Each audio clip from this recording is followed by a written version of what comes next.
Saya kerja ini bersih-bersih di kantor booth yacht sourcing. Dapat kerja di restoran bulan 3, bulan Maret udah berhenti. Karena efek corona. Ya, jadi harus diberhentikan, dirumahkan semuanya, karyawan semua. Ini kan suami nggak kerja, udah lama suami nggak kerja, bingung juga kan, nafkah juga nggak, kita juga nggak dinafkahin kan, gitu. Terus bingung mau kerja apa lagi, suami nggak kerja, ya terpaksa dah, yuk buka warung aja dah gitu. Karena dukungan dari keluarga saya sih, dimodalin sama kakak juga, terus terpaksa ya ikutin dah, coba-coba aja dah, apa bisnis jualan aja daripada kamu nggak kerja gitu, kasihan juga kan, ya terpaksa harus kerja ini.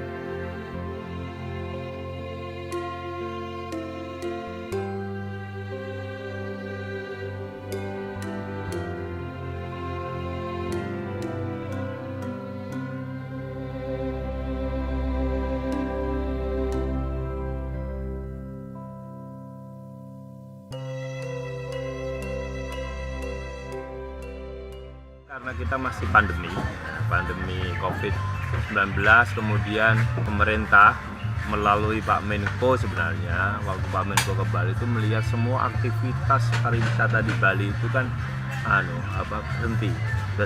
Jadi berhenti kayak begini, ini sepi kan, tapi ini rame dah, udah mulai rame, tapi sepi gitu ya. Sehingga apa sih yang bisa menggerakkan masyarakat?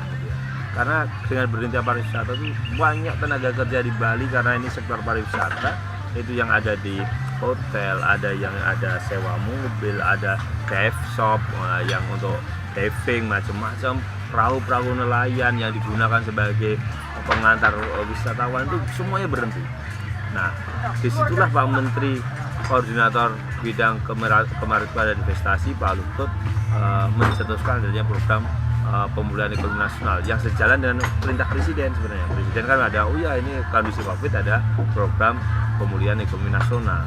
Nah, kita diminta kemudian oleh Pak Menteri Kelautan dan Perikanan mengusulkan rencana apa sih yang kita bisa lakukan dari sisi kelautan. Nah, sisi kelautan kalau di bidang kami kan karena kita harus mengurus ekosistem, di sisi lain adalah menggerakkan ekonomi, maka muncullah namanya Indonesia Coral Garden. Sebenarnya Indonesia Coral Garden itu sudah di launching Pak Menteri sebenarnya di Pak Menko dulu tahun 2018 pas bertepatan dengan sidang Bank Dunia dan IMF di Bali, tetapi kan belum berjalan. Nah, kita program PEN ini untuk selain menjalankan ICFD yang tadi yang disebutkan, kita juga ingin ada gairah ekonomi, tapi di sisi lain kita bisa melindungi juga lingkungan ke depan akan lebih baik, dan salah satu yang kita pilih adalah restorasi terumbu karang.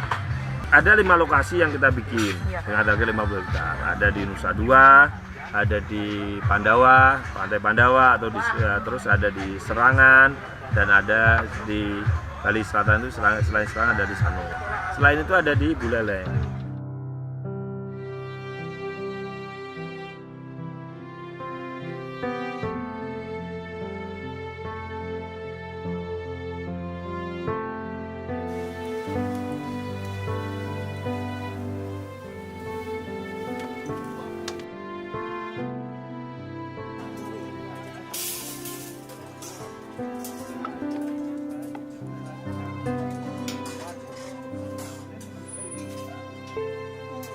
Perekonomian saya hanya di pariwisata, sedangkan pariwisata terpuruk, lockdown, sehingga saya nggak bisa ngapa-ngapain lagi. Kerja kemanapun sulit, karena 90% warga saya di Bali ini pariwisata. Sehingga kita semua lari ke jadi kuli bangunan yang penting bisa aja bekerja, bisa menghidupin keluarga. Kalau menurut saya program ini sangat membantu sekali, karena bisa menambah perekonomian saya yang selama ini sangat terpuruk sekali, Bu. Sehingga ya bisalah dapat istilahnya membantu keuangan sebagai ibu rumah tangga. Walaupun sedikit kan bisa membantu. Saya sebelumnya kerja di Pasbut, Kaspla Bali sebagai kru boat. Sebelum pandemi penghasilan saya per bulan tuh di atas 5 jutaan lah, Bu. Setelah pandemi ini ya song lah, Bu. Song total nggak ada pekerjaan apa-apa. Sebelum pandemi saya istilahnya punyalah sedikit bekal tabungan untuk masa depan anak-anak saya, tapi setelah itu habis saya pakai selama nggak kerja lagi. Tabungan sudah ludas, baru ada program seperti ini, sehingga membantu sekali dalam perekonomian saya.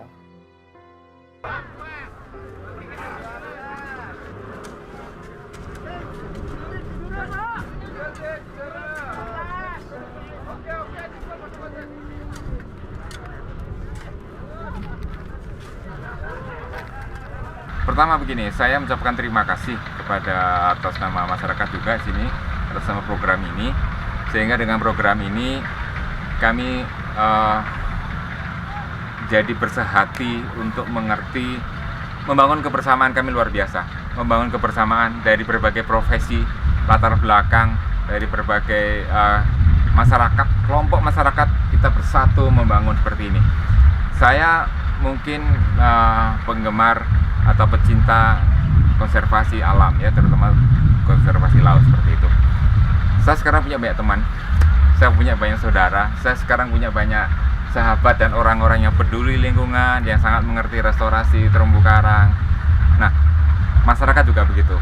Membuat ini memang perlu dimuseumkan lah. Ini perlu diagendakan, bukan diagendakan, dimuseumkan menjadi satu momentum yang luar biasa. Jadi dampak positif dari pandemi saya pikir. Jadi untuk Pandawa sebenarnya total tenaga kerja itu ada sekitar 1190 sampai 1200-an.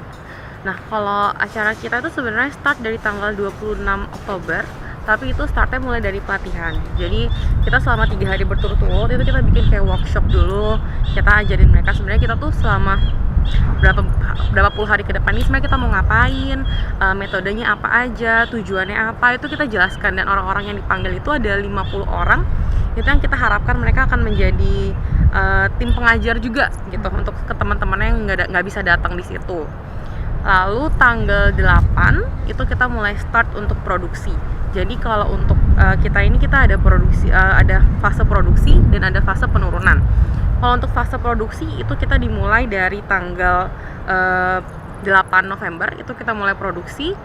Kita untuk penurunan itu baru mulai kemarin, berarti tanggal 28 kalau nggak salah. Sudah ada, tetap dipakai Pak. Tetap dipakai. Pakai betul nggak tuh? Sehingga nanti tuh Pak, ternyata memang betul. Kenapa kita addendum? Karena kalau ini nih, ini tertimbun lah, inilah itu dan ya. Tapi gitu ya Pak.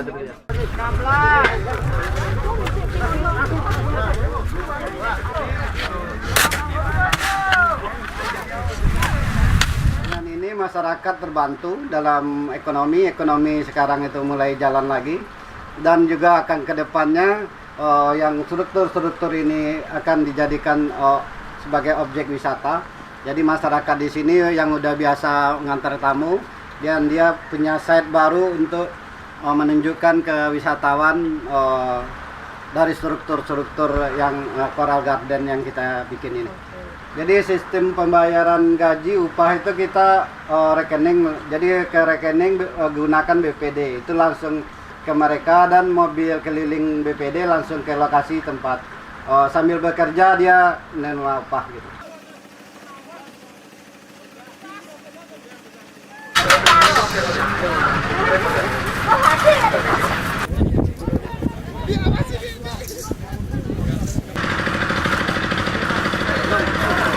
Kan data itu kita diberi sama teman-teman dari Dinas Kelautan Perikanan, sama dinas dari jadi dari Sekprov.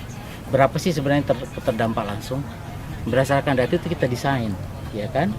Makanya dia bilang kita butuh 11 ribuan berapa. Kalau dia bilang 20 ribu udah berapa, kan kita alokasikan. Tapi itu masukan dari jadi angka itu disebut dari Pemprov, bukan dari kami. Jadi mereka sudah identifikasi lebih dulu melalui kelurahan, dicatat berapa sih yang butuh yang kena dampak langsung. Itu angka yang muncul. Pertama sebenarnya kalau kita mau jujur di Nusa Dua, tapi dalam perkembangannya ada beberapa kegiatan yang perlu ditambah, ada di Pandawa, ada Sarangan. Ini merupakan daerah-daerah yang kita anggap prospek untuk pengembangan kawasan wisata yang untuk snorkeling ya, terutama dengan diving. Nah, memang fokusnya di Nusa Dua. Buleleng sudah terkenal dengan program transplantasinya, makanya Buleleng juga dialokasikan ke sana. Tapi dari keseluruhan kita lihat setengah daripada kegiatan itu ada di Nusa Dua.